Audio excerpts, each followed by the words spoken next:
Audio Jungle. Audio Jungle. Audio Jungle. Assalamualaikum warahmatullahi wabarakatuh. Sebelumnya perkenalkan kelompok saya yang terdiri dari 1. Fahri Maula Tanzil Huda absen 8, 2. Febrian Satrio Mulyono Putra absen 9, 3. Riko Setia Pratama absen 17, 4. Rio Agatha Prasetyo absen 18, 5. Isyatul Musawamah absen 27, 6. Yuda Pandu Setiawan absen 40.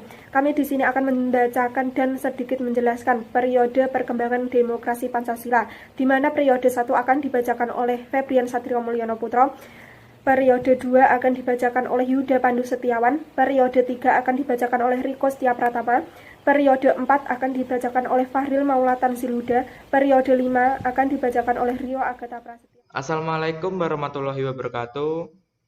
Perkenalkan, nama saya Febrian Satria Mulyono Putra, bisa dipanggil Kak Febri. Salam merdeka, salam demokrasi, utamakan musyawarah ya teman-teman untuk menyelesaikan suatu masalah. Oke, di sini Kak Febri akan menerangkan sedikit tentang demokrasi di Indonesia ya teman-teman. Di sini Kak Febri mendapatkan periode pertama. Periode pertama ini berlangsung selama 4 tahun. Dari tahun 1945 sampai 1949. Semua demokrasi tidak luput dari perjuangan pahlawan kita ya teman-teman. Ada 3 pahlawan kita yang memberikan usulannya tentang demokrasi. Usulan tersebut diberikan dalam sidang BPUPKI untuk membentuk sebuah Pancasila ya teman-teman. Terdapat komitmen para pejuang kita ya teman-teman, yaitu dari Bapak Insinyur Soekarno, dari Bapak Muhammad Yamin, dari Bapak Mr. Supomo. Beliau ini mendukung demokrasi di Indonesia. Salah satunya terkandung dalam pidato sidang BPUPKI. Bukti yang pertama dari Bapak Insinyur Soekarno pada usulan poin ketiga, yaitu mufakat dalam demokrasi. Yang kedua dari Bapak Muhammad Yamin pada usulan ketiga, yaitu peri kerakyatan. Yang ketiga dari Bapak Mr. Supomo pada usulan poin ketiga, yaitu keadilan rakyat. Oke, partai ini tumbuh secara alami karena terdapat rasa nasionalisme untuk mempertahankan atau mempersatukan Nusantara untuk menjadi merdeka. Poin pertama, pemberian hak-hak politik secara menyeluruh.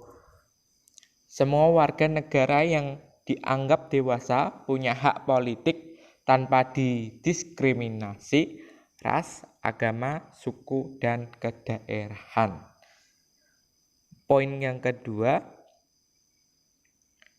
kekuasaan presiden dibatasi, sehingga presiden yang secara konstitusional ada kemungkinan untuk tidak menjadi diktator. Kekuasaan dibatasi secara Komite Nasional Indonesia Pusat.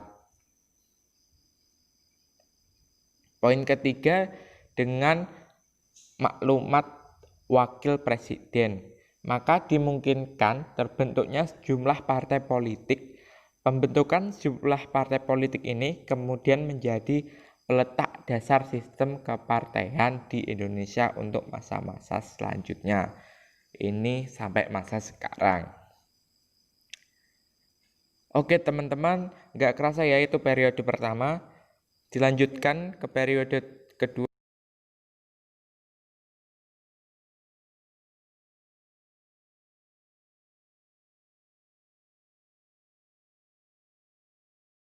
Perkembangan demokrasi parlementer tahun 1950 sampai 1959. Pertama, digunakannya Undang-Undang Sementara UUDS sebagai landasan konstitusionalnya. 2. Masa di mana berjayanya Indonesia. 3. Demokrasi bisa disebut sebagai demokrasi liberal di mana presiden sebagai kepala negara. 3. Terjadi akuntabilitas politik yang sangat tinggi dan berkembangnya partai-partai politik. Tetapi demokrasi pada masa ini dianggap gagal karena beberapa hal, yakni adanya dominan politik, aliran akibatnya konflik ekonomi yang lemah. 5. Ketidakmampuan konstituante dalam bersidang untuk mengganti UUDS 1950. 6. Persamaan kepentingan antara Presiden Soekarno dengan kalangan ABRI, yakni sama-sama tidak senang terhadap proses politik yang berjalan. 7. Menurunnya persatuan dan kesatuan. 8. Akibat kegagalan tersebut, Presiden mengeluarkan yakni pembubaran konstituante, kembali ke Undang-Undang Dasar 1945.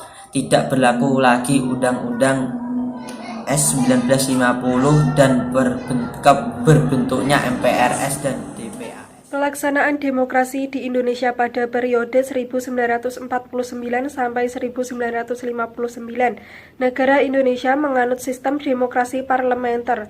Pelaksanaan demokrasi pada periode ini disebut sebagai masa kejayaan demokrasi di Indonesia. Poin pertama, ada 2 kali pergantian Undang-Undang Dasar. A. Undang-Undang Dasar 1945 menjadi Konstitusi Republik Indonesia Serikat pada 27 Desember 1949 sampai 17 Agustus 1950. B. Konstitusi Republik Indonesia Serikat menjadi UUDS 1950 pada 17 Agustus 1950 sampai 5 Juli 1959. Poin kedua, masa demokrasi parlementer. A. Parlemen memainkan peran sangat tinggi. B. Akuntabilitas atau pertanggungjawaban sangat tinggi. C.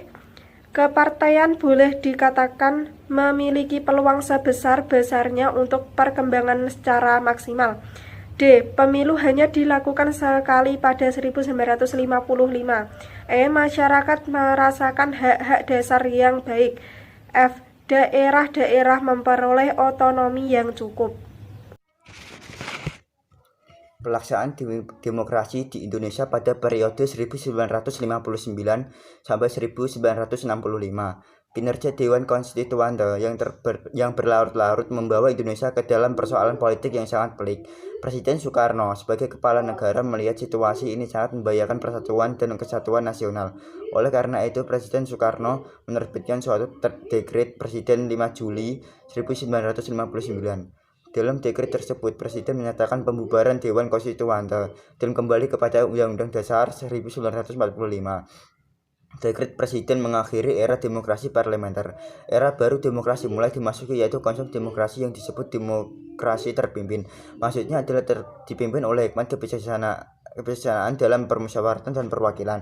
Adapun karakteristik yang utama dari perpolitikan pada era demokrasi terpimpin, yang pertama mengaburnya sistem perpartaian, kedua dengan terbentuknya Dewan Perwakilan Rakyat gotong royong, ketiga dasar manusia menjadi sangat lemah, keempat masa demokrasi terpimpin membuat kebebasan pers berkurang, kelima sentralisasi kekuasaan semakin dominan dalam proses hubungan antara pemerintah pusat dengan daerah. Assalamualaikum warahmatullahi wabarakatuh. Saya akan membacakan masa pemerintahan pada periode 1965 hingga 1998. Era baru dimulai sejak tahun 1966, sekitar tahun 1966 hingga 1968, atau sejak Presiden Soeharto resmi menjadi presiden. Era ini lalu disebut sebagai era Orde Baru dengan konsep demokrasi Pancasila, yang memiliki visi melaksanakan Pancasila dan UUD 1945 secara murni dan konsekuen dalam tiap aspek kehidupan. Dengan visi tersebut, rakyat seakan mendapat secerah harapan, walaupun pada akhirnya tidak sepenuhnya terpenuhi, dikarenakan tidak ada perubahan yang substansif pada kehidupan politik Indonesia. Dalam perjalanan masa Orde Baru, Presiden mendapat pusat kekuasaan seluruh proses politik dan juga lembaga kepresidenan menjadi pengontrol lembaga negara lainnya. Selain itu, Soeharto juga mempunyai legalitas yang hanya dimiliki olehnya seperti Super Semar, Mandataris, MPR, Bapak Pembangunan, dan Panglima Tertinggi ABRI. Berikut adalah beberapa hal negatif yang terjadi pada masa Orde Baru. Pertama, lembaga eksekutif yang minim rotasi kekuasaan. 2. Rekrutmen politik bersifat tertutup, baik eksekutif, legislatif maupun yudikatif. Yang sudah jelas, hal ini sangat bertentangan dengan negara Indonesia yang merupakan negara demokratis. 3. Persaingan yang tidak sehat dalam pemilu dan sangat jauh dari kata demokratis.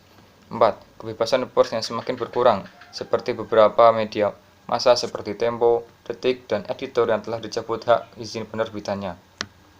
5. Hilangnya kebebasan berpendapat. Pemberlakuan subversif membuat posisi pemerintah semakin kuat karena keterbatasan berpendapat oleh rakyat, dan rakyat semakin tidak berani memberi pendapat karena pihak pemerintah yang anti kritik, sehingga barang siapa yang mengkritik akan dicekal.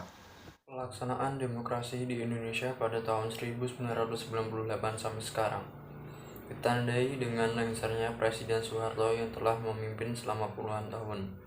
Ditandai dengan penyerahan kekuasaan Presiden Soeharto ke Wakil Presiden B.J. Habibie. Perubahan besar-besaran dalam penyelenggaraan negara dan pemerintahan. Menerapkan demokrasi Pancasila, pemilu dilaksanakan jauh lebih demokratis. Rotasi kekuasaan dari pemerintah pusat hingga tingkat desa, rekrutmen politik secara terbuka, kebebasan dalam berpendapat.